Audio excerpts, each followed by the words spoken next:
Vote को खरीदिए नहीं। अगर आपने कहा कि शिक्षा आपके लिए जरूरी है तो क्या 10,000 रुपए में उस बच्चे को शिक्षा मिल जाएगी? आप सवाल कीजिए। अगर पलायन रुक जाएगा 10,000 में, तो आपने सिर्फ वोट के लिए अगर ये, आपको मालूम है गांव के घर में हर व्यक्ति कर्ज में जी रहा है। सबसे पहले तो अगर बिहार में खर्च करते तो बिहार कहाँ से कहाँ पहुंचा रहता है। ये मजदूरों से ही कंपनी चलती है और इन चीजों को बिहार के मजदूर नहीं समझ पा रहे, राजनीति का खिचड़ी पका रहे हैं। अगर इस कमजोरी, अगर यहाँ उस तरह का व्यवस्था रहता तो क्या बिहार के लोग बाहर जाते? होती तो 10,000 2 लाख का प्रलोभन ही देते। अभी वो जो जीते हैं वो साफ फर्जी बात है। बिहार को सुधारेंगे नहीं जब तक प्रशांत का मुहिम रुकेगा नहीं। हम लोग उनके साथ हैं, न रुकेंगे, न झुकेंगे और न टूटेंगे और न बिकेंगे। ये मुहिम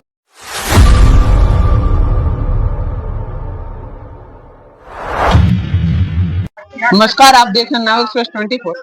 मेरे न्यूज चैनल में आपका स्वागत है। फिलहाल हम हैं अभी बिहार के पश्चिम चंपारण जिले में गांधी आश्रम बिटहरवा में, जहां से गांधी जी ने चंपारण सत्याग्रह आंदोलन किया था। उसकी शुरुआत यही चंपारण की पावन भूमि से हुई थी और उन्होंने इस आंदोलन को सफल करके फिरंगियों को यहाँ से नीलहर की खेती जो कर रहे थे किसानों को फिरंगियों से आजाद कराया था। तो फिलहाल यहाँ पर प्रशांत किशोर जी का आगमन हुआ है, क्योंकि इसी भूमि आज से तकरीबन 3 साल पहले प्रशांत जी ने अपनी एक पद यात्रा शुरू की थी और पूरे गांव-गांव घूमकर बिहार को जागृत करने का काम किया था। तो फिलहाल में उनके कुछ समर्थक हैं, कुछ नेता लोग आए हैं, उनसे बात करते हैं जनसुराज और उनकी विचारधारा और बाकी तमाम दूसरी पार्टियों के बारे में। तो आइए उनसे मिलवाते हैं, उन लोगों से कुछ बात करते हैं। तो मैम, ये जो मोदी जी है नारी सशक्तिकरण की बात तो करते हैं, क्या लगता है आपको नारी सशक्त हैं, आत्मनिर्भर हैं कि नहीं बिहार में? आत्मनिर्भर होते, महिलाएं होती तो 10,000 अब 2 लाख का प्रलोभन ही देते। अभी वो जो जीते हैं वो साफ फर्जी बारह की तरफ प्रलोभन दे रहे कि महिलाएं जो है बस 10,000 नोट पर जो मोहित हो गई है। अभी हम लोग जन स्वराज की तरफ से हैं। प्रशांत जी इस मुहिम को अंत तक करेंगे। जब तक ये सफल नहीं होंगे, बिहार को सुधारेंगे नहीं, तब तक प्रशांत जी का मुहिम रुकेगा नहीं। हम लोग उनके साथ हैं, न रुकेंगे, न झुकेंगे और न टूटेंगे और न बिकेंगे। ये मुहिम चलता रहेगा। इस प्रलोभन का सबसे ज्यादा शिकार जो हुआ कौन, महिलाएं हुई कि पुरुष हुए? महिलाएं हुई हैं, महिलाएं हुई हैं। वो 2-2 लाख जो रुपया बोले हैं, वो तो 10,000 रुपया दिए कि भाई तुम इशारा था कि वोट दो। अब वो 2-2 लाख रुपया दे दे 1 महीना के अंदर में, तब तो समझे हम। लेकिन क्या लगता है आपको, जो 10,000 रुपए मिला था उनको बिजनेस करने के लिए मिला था? तो पूरे 10,000 रुपया तो पान का दुकानों नहीं होगा। 10,000 में कौन सा बिजनेस होता है? तो पूरे बिहार में लगभग 1.5 करोड़ महिला लोगों को उन्होंने ये 10,000 रुपए दिए। तो क्या लगता है 1.5 करोड़ में से कितने लोग ने बिजनेस किया होगा आपके हिसाब से? कोई नहीं नेवर। वो पत्नियां जो है पति को बेवकूफ बना बना करके वो कोई साड़ी खरीदी, कोई जो है कुछ खरीदी, ये कर कर करके प्रलोभन देने का वो काम हुआ और वो बिजनेस करने के लिए नहीं दिया है। तो इन महिलाओं को अपने पति का दर्द नहीं देखा, जो बाहर जाके ठोकर खा रहे थे, जो मजदूर, जो बिहारी की यही तो बात है कि प्रशांत जो कहे कि जो है पलायन बंद करेंगे। अभी तक तो जाता है सब, कितना जूता खा के आता है, कितना जूता खाता है पलायन वाले मजदूर सब। अभी और कुछ उनको सहना है, उसके बाद फिर प्रशांत जी की बात को याद पड़ेगा और तब प्रशांत जी के द्वारा यह बिहार में परिवर्तन होगा। क्या लगता है सर आपको कि इससे पहले किसी पार्टी ने पलायन, शिक्षा और बेरोजगारी का मुद्दा उठाया था जनसुराज को छोड़कर? नहीं, इसके पहले किसी ने मुद्दा नहीं उठाया था और पहली बार प्रशांत जी ने मुद्दा उठाया। लेकिन जो रूलिंग पार्टियां हैं उसने मुद्रा के बदौलत मुद्दे को बदलने की कोशिश की। अंततः उन्होंने सफलता भी पाई रूलिंग पार्टियां ने। लेकिन यह बिहार के लिए दुर्भाग्य है, क्योंकि यहाँ पर शिक्षा बहुत बुरी स्थिति में है। पलायन की स्थिति आप देख ही रहे हैं, रोजी रोजगार साफ नहीं है और उस स्थिति में सबको भुलाने के लिए 10,000 रुपया दिया गया तत्काल और क्षणिक लाभ देकर लोगों ने उन्हें वोट दिया। बिहार बदलने की बात थी, आज बिहार की दुर्दशा देखने को मिल रही है। क्या लगता है मैम आपको, इस बार जो एनडीए की प्रचंड जीत हुई है, तो पिछले कुछ सालों में जो उन्होंने काम किया था, इस बार क्या लगता है कि मतलब अच्छा काम करके फिर जनता को मूर्ख बनाते रहेंगे जैसे हर बार की तरह उन्होंने? आज प्रशांत जी का जो मुद्दा था, उस मुद्दे को उठाना लोग शुरू कर दिया है। क्यों? इसलिए कि उन लोगों के साथ मजबूरी हो गई है। कि प्रशांत के मुद्दे को उठाना पड़ेगा। अगर नहीं उठाएंगे तो वो रसातल में चले जाएंगे। देख रहे हैं कि अगर इस मुद्दे को हम नहीं उठाएंगे और प्रशांत इस मुद्दे को उठाए हैं तो लोग प्रशांत के साथ जुड़ जाएंगे। इसलिए इस मुद्दे को उठाना उन लोगों के लिए बहुत बड़ी मजबूरी बन गई है। तो क्या लगता था इससे पहले कोई पार्टियां कोई नेता विकास की बात नहीं करते थे सिवाय जनसुराज के? तो अभी तक देख ही रहे हैं कि क्या विकास हो रहा है। तो अगर विकास होता तो यहाँ के नौजवान जो है सो बिहार से बाहर जाते क्या?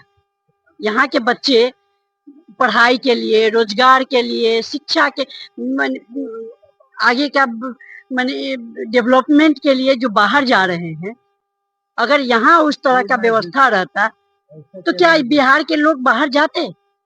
क्या लगता है इस बार शिक्षा व्यवस्था, जैसे कि एनडीए सरकार ने अपना मैनिफेस्टो रिलीज किया है, तो उसमें वो लोग बता रहे हैं कि प्रत्येक उद्योग लगाएंगे, ये करेंगे, वो करेंगे, पलायन को रोकने के लिए बहुत सारे उन्होंने झांसा दिया है। क्या लग रहा है उस झांसे को सच में करके दिखाएंगे क्या? सब लिखा हुआ है, सब झांसा दे दिया जा रहा है लोगों को, और उसमें लोग भूल भुलैये में लोग भुला रहे हैं। 10,000 रुपया दे के और दिखा दिए कि हाँ इससे बिजनेस हो जाएगा। 10,000 में एक मैंने गांव की लेडीज लोग जो है वो बकरी भी नहीं खरीद पाएगी 10,000 में। आप जनसुराज की नेत्री हैं, तो महिलाओं का कहीं ना कहीं आप बात समझ सकते हैं, क्योंकि महिला इस प्रलोभन में कैसे फंस गई और क्या उनको बिहार के लोगों की यही तो एक कमजोरी है, और उस कमजोरी को उन लोगों ने पकड़ लिया है। उस कमजोरी को पकड़ के वो अपना माने राजनीति का खिचड़ी पका रहे हैं। अगर इस कमजोरी से लोग बाहर आ जाए तो उन लोग को तो चटनी चटाने में थोड़ा सा भी टाइम नहीं लगेगा। तो ये चाहते नहीं है कि बिहार के लोगों को हम शिक्षित बनाएं, सशक्त बनाएं कि अगर शिक्षित बना देंगे तो फिर अब बाहर का जो इतना जो कंपनियां हैं वो कैसे चलेगी? बिहार के लोगों से ही बाहर की गुजरात, महाराष्ट्र, कलकत्ता जो भी राज्य हो, बिहार के मजदूरों से ही कंपनी चलती है। और इन चीजों को बिहार के मजदूर नहीं समझ पा रहे हैं। अपने एनर्जी को अगर बिहार में खर्च करते तो बिहार कहाँ से कहाँ पहुंचा रहता है। मैम उनके पास भी तो मजबूरी है, जैसे कि बिहार में तो उनके पास कोई रोजी रोजगार इस बार तो मिला था ना उनको एक रास्ता, एक बार उनको एक ग्रेट चांस मिला था बिहार को जैसे बदलने का रास्ता मिला, लेकिन उन लोगों ने इस पे ध्यान नहीं दिया। उन लोग देखे 10,000 रुपया, 125 यूनिट बिजली फ्री। उन्होंने देखा ये किसान को जो मिल रहा है 2,000 रुपया, उन चीजों को देखा। बस यहाँ बिहार के लोग बस रुपया पे ही बिकने वाले, इतना ही उनकी औकात हो गई है। अगर जो देश के पीएम जब बिहार में आते हैं और वहीं उनका स्पीच होता है, हाँ, और उसी के कंपेयर में गुजरात में तो गुजरात में औद्योगिक बढ़ाने की बात करते हैं, और बिहार में उनका मुद्दा होता है उसना चावल राशन का, ये मुद्दा। इन चीजों को तो बिहार के लोगों को सोचना चाहिए ना कि आखिर प्रधानमंत्री से पूछना चाहिए था। आज वहाँ शपथ ग्रहण हो रहा है, शपथ ग्रहण में जाके अगर कोई गया है तो वहाँ जाके पूछे, तो नहीं तो मौका लीजिए। आज प्रशांत मौका दिए हुए हैं ना कि इस जगह बैठ के लोग को आप लोगों को मौका क्यों नहीं मिल रहा है? क्यों मौका नहीं मिल रहा है? उनसे पूछा जाए कि बताइए कि आप बिहार के लिए मुद्दा सिर्फ पलायन के लिए क्यों बनाए हुए हैं? 2 ट्रेन लागू कर दे रहे हैं, मैंने बिहार के लोग दूसरे राज्य में जाके नौकरी करे, ऐसा मैंने मुद्दा सब रखे हुए हैं। और वही जाते हैं गुजरात तो कहते हैं कि ऐसे फैक्ट्री लगाएंगे, ऐसे यहाँ रोजगार उपलब्ध कराएंगे। तो क्या ये जो 10,000 रुपए बिहारी लोगों को दिया गया है, मतलब औरतों को, तो गुजरात की अगर औरतें कोई व्यवसायी हैं और बिजनेसमैन है तो उनको ये लिमिट 10,000 सीओटी होंगी या इससे कई ज्यादा होती? देखिए 10,000 रुपए पे गुजरात की महिलाएं बिकने वाली नहीं है। वो लोग अपने रोजगार, अपने आत्मनिर्भर होने पर मैंने अपने बाजू पे ये करते हैं, समझे ना। यहाँ के लोग हैं ना कि बस 2 टुकड़ी भी 1 टुकड़ी रोटी दे दिया, थोड़ा सा भीख दे दिया, बस उसी पे वो संतुष्ट है और जिंदगी भर भीख के नाम पे ही संतुष्ट रहेंगे। आइए हमारे साथ एक और सर। सबसे पहले आपका नाम जानना चाहता हूँ। मैं कर्नल बजरंग बिहारी सिंह, 76 साल का युवा और 71 की लड़ाई का सेनानी आपसे मुखातिब हो। इस बच्चे ने कहा कि मेरा वीडियो वायरल हो जाएगा। करो वायरल, क्या पूछना है? आपने 76 साल का युवा कहा, तो युवा कहने का क्या रीजन है? यहाँ कि मुझे कोई बुरा ना कहे। I feel young, so I am young. But in the year of 76 ये तो सामान्य होता है, 60 वर्ष से ऊपर के लोगों को वृद्ध माना जाता है। ये कहाँ का कानून है बताइए?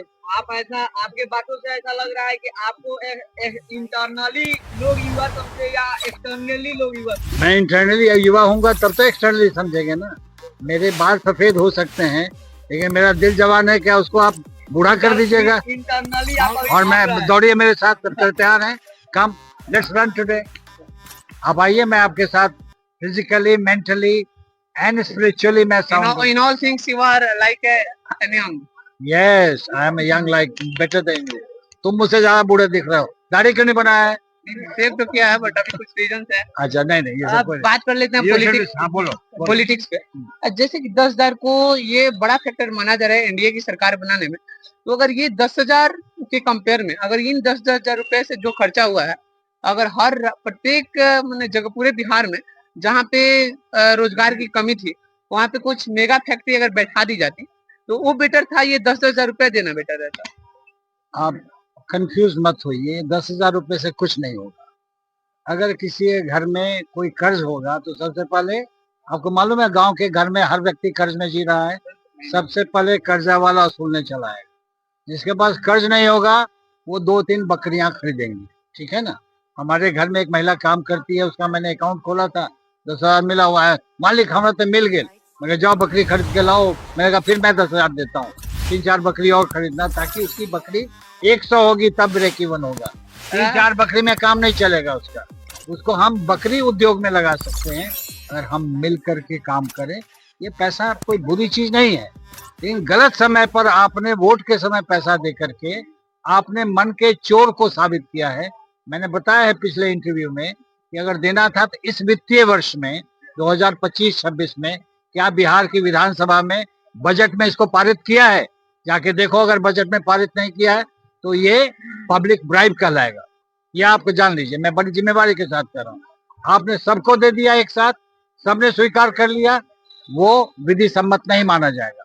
ये चाहे जो कहना हो, आप सुप्रीम कोर्ट तक जाके बहस कर सकते हैं। आप मुझे ऐसे समय में पैसा दे रहे हैं जिस समय मुझे चाहिए, उस समय आप दे नहीं रहे हैं। मुझे देना चाहिए था आपको अप्रैल में, दे रहे हैं आप किस महीने में?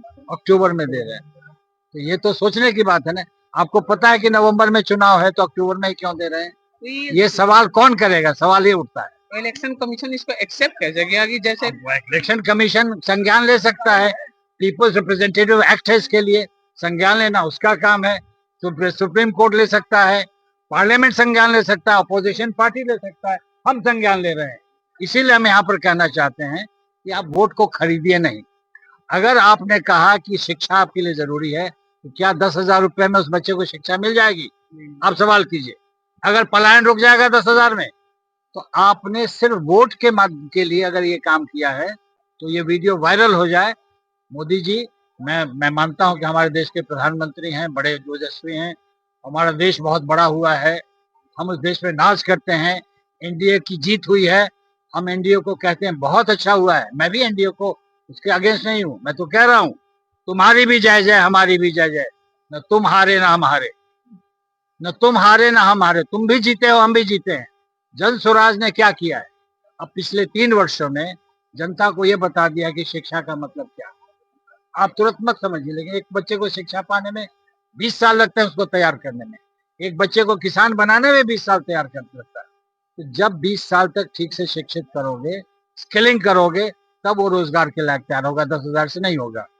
पलायन रुकेगा। बच्चे हमारे जो गुजरात में, दिल्ली में, पंजाब में, कश्मीर में भटक रहे हैं, सिर्फ छठ और दिवाली में किसी तरह करके ट्रेन में भर के चले जाते हैं, ये बंद हो जाना चाहिए। ये प्रशांत किशोर ने समझा है, इसलिए कहा है कि मैं वोट मांगने नहीं आया हूँ, मैं समाज को मत करके समाज के अच्छे लोगों को लेके आऊंगा, ताकि अच्छे लोग, सही सोच, सही लोग और सामूहिक प्रयास करेंगे। तो ये जन स्वराज कोई पार्टी नहीं है।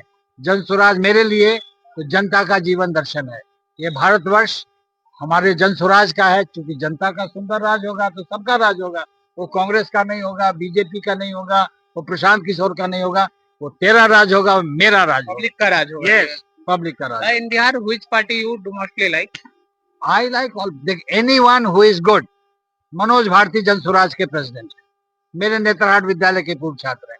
मैंने उनसे रिक्वेस्ट किया कि आप जन स्वराज में आइए, उन्होंने आया और 5 देशों में वो राजदूत रह चुके हैं, जन स्वराज का कार्यभार संभाला है। उनके लिए ताली बजाइए आप। और वो सिर्फ दलित नहीं है, हमें पता नहीं था कि वो दलित समाज के हैं। मैं जब उनसे मिला ग्रेटर नोएडा में, मुझसे बहुत छोटे हैं, मैंने कहा भाई तो बिहार के लिए जब तक बुद्धिजीवी बिहार नहीं जाएगा, बिहार का कल्याण नहीं होगा।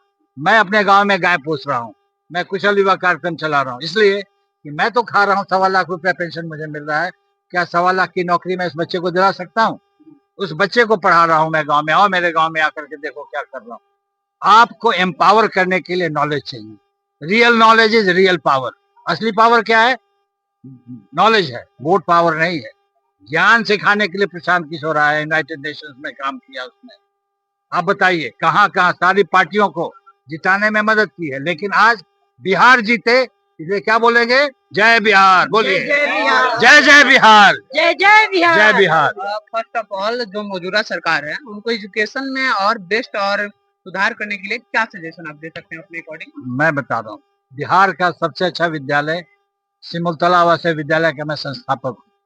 मुझे नीतीश जी ने शुभ से शीघ्रम करके बुलाया था 2010 में पूर्णिया में, जब इंजीनियरिंग कॉलेज का उद्घाटन हो रहा था। बिहार में शिक्षा तो सबको पसंद है। हर बच्चा कोचिंग जा रहे हो कि नहीं बेटा? जा रहे हो, जाते हो कि नहीं कोचिंग? क्यों? उसके माता पिता का सपना है कि मेरा बेटा डॉक्टर बने, इंजीनियर बने, आईएएस बने, आईपीएस बने, डीएम सीएम पीएम सब बन जाए। कहते हैं कि नहीं कहते हैं? सुधार के लिए हमें अपने बहुत अच्छे ट्रेनिंग सिस्टम की जरूरत है, जो नहीं हो पा रही। बिहार में आपकी परीक्षा ठीक से नहीं हो रही है, कोई कंपटीशन ठीक से नहीं हो रहा है। तो बिहार में शिक्षा कर बहुत ज्यादा अभी मेहनत करने की जरूरत है। हम उस टीम को भी लीड कर रहे हैं। प्रशांत किशोर जी ने मुझे खुद कहा कि आप शिक्षा पर आयोजन करें, तो हम लोग शिक्षकों के साथ, शिक्षाविदों के साथ आयोजन, हम मेहनत कर रहे हैं बेटा। अगर हमारी मेहनत काम आएगी तो उसका फायदा हमारे बच्चे को होगा, ये हम दुआ देते हैं। आने वाली जनरेशन को, यस, आने वाली जनरेशन को होगा। ये प्रशांत किशोर करा के रहेंगे, इसलिए हम यहाँ पर हैं आज। हमको जीत हार से मतलब नहीं है, वोट से मतलब नहीं है, हमारे उस दृष्टि से मतलब है जो प्रशांत ने कहा कि बच्चे को हर ब्लॉक में नेतरहाट जैसा स्कूल खुलेगा। आपने सुना होगा, हर ब्लॉक में, हर जिले में आवासीय शिक्षा होगी, क्वालिटी एजुकेशन होगा, ट्रेनिंग सिस्टम डेवलप होगा, रोजगार का प्रशिक्षण होगा। जैसे आपकी पार्टी को एक भी सीट्स नहीं है, तो क्या 3 साल का जो आपका वर्क है, मेहनत है, ये तो वर्स्ट हो गया ना? हम तो कह रहे हैं कि हमने सीट, हो सकता है विधानसभा में नहीं, लेकिन यहाँ तो सीट मिली है ना। यहाँ सीट है कि नहीं है? मैं विधानसभा में नहीं हूँ तो मुझे तो और ज्यादा जगह मिल गई। मैं वहां पर सीमित दायरे में बात करता, यहाँ मैं सड़क पे बात कर सकता हूँ, खलिहान में बात कर सकता हूँ, आसमान में, जमीन में, समुद्र में बात कर सकता हूँ, इसलिए हारा नहीं हूँ। हमको विधानसभा में सीट मिलेगी उसकी जल्दीबाजी नहीं है। हमको जल्दीबाजी इस बात की है कि मुझे कितनी जल्दी बुद्धि आ जाए, ज्ञान आ जाए, ताकि वोट का मतलब समझ सके। हम 10,000 रुपए वोट ना दें, हम सोच समझ के वोट दें। हम ये चाहते हैं, वो शिक्षा से ही संभव है, इसलिए हम मेहनत करने आए। बिहार को मतलब इस जो तरीका है बदहाली से निकालने के लिए आता है। बिल्कुल निकालेंगे, बिहार बदहाली से निकल चुका है भाई। बिहार अब गरीब नहीं है, बिहार को गरीब कहना कलंक है। मेहनत करना होगा, ईमानदारी लानी होगी, भ्रष्टाचार मुक्त करना पड़ेगा, भूख को हटाइए, भय को हटाइए, ये करना होगा। इसके लिए हम और आप अंदर से वो जो जाते हैं ना, तो पैसा दे करके कोई काम न कराए। आवासीय प्रमाण पत्र ब्लॉक में जाकर के पैसा दे के लेते हैं, कोई सर्टिफिकेट पैसा दे के लेते हैं। ये हम और आप करना छोड़ दे, बिहार सुधर जाएगा। हमारी आपकी भी गलती है। तो नेक्स्ट आप आपसे एक लास्ट क्वेश्चन है कि सबसे पहले मैं नो योर गुड नेम, आपका नाम? नाम तो लक्ष्मणदेव प्रसाद सिंह है। क्यों आप पूछ रहे हैं? ऐसे ही जस्ट फॉर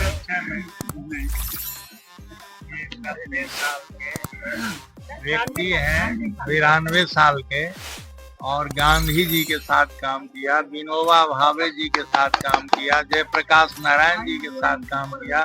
सर्वोदयी नेता हैं, गांधीवादी नेता हैं, और हमारे बीच में है। इतनी बड़ी लंबी उम्र के बावजूद भी आज इस सत्याग्रह में शामिल हो रहे हैं, ये हमारे लिए गौरव का विषय है। और इसलिए कि हमारे ये युवा आज अशिक्षित हैं, बेरोजगार हैं, पलायन के शिकार हैं, बिहार गरीबी का दंश झेल रहा है। इसलिए 92 साल के ये बुजुर्ग हमें उत्साहित करने आए हैं और बिहार को संदेश देने आए हैं कि बिहार के लोग जगो और अपने कलंक को मिटाओ, उन 8 राज्यों में शामिल हो जो विकसित राज्य है। हम कभी विकसित थे, आज हम सबसे निचले पायदान पर खड़ा है, इसलिए संदेश देने आए हैं। इनसे पहले अब आप पूछिए, उसके बाद मुझसे पूछिए। तो जैसे कि आपने बताया कि हमने गांधी जी के साथ काम किया है, तो गांधी जी ने यहाँ से चंपारण सत्याग्रह आंदोलन करके नीलह की खेती करने वाले उन सभी किसानों को मुक्त कराया अंग्रेजों से और यहाँ से उनको भगा दिया। तो इसी प्रकार जितनी यहाँ पे अशिक्षा है, पलायन है, इस सबको रोकने के लिए जो अभी आंदोलन शुरू हो रहा है, सत्याग्रह शुरू हो रहा है, तो इसमें ये भागीदारी अपनी निभाने आए हैं। क्या मैं सही हूँ? इसीलिए गांधी यहाँ आए थे तो उनकी उम्र 60 वर्ष थी और इसीलिए आपके इस कतार में 60 से ऊपर वाले लोग भी हैं और उन्होंने नीलह आंदोलन में नीलह किसानों का जो आंदोलन किया था, उस आंदोलन में उन्हें यहाँ प्रसिद्धि नहीं मिली, महात्मा की उपाधि भी यहाँ से मिली, जो कि और इसीलिए हम लोग यहाँ इम्पावर होने के लिए गांधी जी से जो हम लोगों ने आंदोलन चलाया, हमारे नेता संस्थापक जन स्वराज के प्रशांत किशोर ने 3 साल तक पैदल चलकर लोगों को जगाने का काम किया, उसमें अभी हम बिहार के लोगों को अपने विजन को नहीं समझा पाए। इसलिए पुनः हम गांधी जी के यहाँ आकर 24 घंटे का सत्याग्रह करके हम पुनः दुगुनी ताकत से जनता के बीच जा रहे हैं। जब तक बिहार से ये कलंक मिटेगा नहीं, शिक्षा का, पलायन का, बेरोजगारी का, तब तक हमारी लड़ाई जारी रहेगी। आप अपने पार्टी की हार को भी एक बड़ी जीत मानते हैं इस हिसाब से, क्योंकि आपने जो 3 साल मेहनत किया, इसमें से जैसे आप तो कुछ वोट लाए, तो उन लोगों को आप जागृत करने में सफल रहे। हमारी पार्टी की हार नहीं है, जय की प्रक्रिया में यह एक प्रक्रिया थी। जय तो आने वाला है, जीत आने वाला है, इसलिए इस प्रक्रिया से हम गुजर रहे हैं। तो जैसे कि स्टेप वाइज एक जीत पे पहुंचते हैं लोग, वही एक स्टेप था जो कि आपने पार कर लिया। बिल्कुल कर लिया। और हम अभी जितने भी हमारे मुद्दे थे, वो आज सभी पार्टी को, जो कट्टा वाला पार्टी था, जो धर्म पर राजनीति करके सत्ता में आता था, वह भी आज बोलने लगा है कि पलायन और बेरोजगारी या रोजगार बिहार में चाहिए। ये हमारी जीत है, लेकिन वो बोल रहे हैं, कर नहीं रहे हैं ऐसा, इसीलिए हम उन्हें आगे मजबूर करेंगे।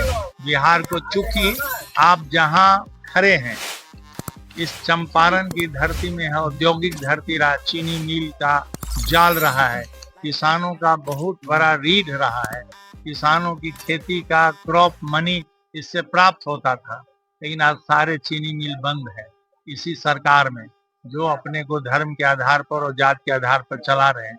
इसीलिए हम यहाँ आए हैं गांधी जी को स्मरण करते हुए, उनके सानिध्य में ये शपथ सत्याग्रह करने कि मैं आ रहा हूँ और बिहार को बदल कर छोड़ूंगा। Very good. बिहार को बदलने के लिए आपने एक आपसे क्वेश्चन है, उन बिहार के तमाम वोटर्स को क्या कहिएगा जिन्होंने 10,000 रुपये अपने मत को ये बेच दिया या फिर कुछ और के बहाने मत को बेच दिया? आपका नाम क्या है? जी मेरा नाम आशीष हुआ। घर कहाँ है? घर तो मेरा सतवरिया। सतवरिया? जी। तुम कल्याणपुर की तरफ? नो वेस्ट चंपारण, सतवरिया जी जहाँ के थे। पंडित राजकुमार शुक्ल के गांव से। सतवरिया समझ गए। हमको एक बात से आपके सवालों का जवाब देने की पहले एक चिंता मैं व्यक्त करना चाहता हूँ। आप एकदम यंग हैं, पढ़े लिखे होंगे ही। समझना ये है कि जितना भी जन स्वराज का ताना बाना आप देख रहे हैं, उसके भीतर एक नया अंकुर पल रहा है। इस देश में आजादी मिली संघर्ष से, महात्मा गांधी उस संघर्ष के नेता थे। जनतंत्र मिला संविधान से, तो संघर्ष से जो आजादी मिली, उसके साथ ही गुलामी के खिलाफ लड़ने वाले सबसे बड़े नेता ने कहा कि ये जो आजादी मिली है ये आजादी राजनीतिक है। सामाजिक, आर्थिक और नैतिक शब्द को उन्होंने अंडरलाइन किया। ये आजादी के अलावा सामाजिक, आर्थिक और नैतिक आजादी बाकी है। एक वाक्य अब यही छोड़िए, अभी लोक और तंत्र मिलके एक शब्द होना है लोकतंत्र। हमारा जो लोक है वो लोकतांत्रिकता विहीन हो गया है। वरना बात मेरी समझ में आ रही है, अगर लोकतांत्रिकता हो हमारे नागरिक में तो वो अपना वोट 10 रुपए में नहीं बेचेगा, 1000 रुपए में नहीं बेचेगा, 10,000 में भी नहीं बेचेगा, क्योंकि उसमें लोकतांत्रिकता पैदा हुई ही नहीं। लोकतांत्रिका विहीन मीन से वोट का कीमत नहीं समझ रहे क्या वो लोग? यही मैं कह रहा हूँ कि लोकतांत्रिकता का मतलब ये है कि हम अपने एक वोट, राष्ट्रपति का भी एक वोट और रघुआ का भी एक वोट, रघुनंदन का भी एक वोट, उसको समझने की जो विधि होती है उसी को लोकतांत्रिकता कहते हैं। हमारा नागरिक ही नहीं समझा। दूसरा, बड़ी कोशिश हो रही है नागरिक को प्रजा में तब्दील करने की। प्रजा फॉलोइंग होता है, आप जो कहिएगा उसको फॉलो करेगा। नागरिक नियामक होता है। यू मीन जैसे लोकतंत्र को राजतंत्र बनाने की कोशिश चल रही है। कोशिश नहीं हो रही है, हमारा लोकतंत्र बहुत हद तक राजतंत्र में परिवर्तित हो चुका है।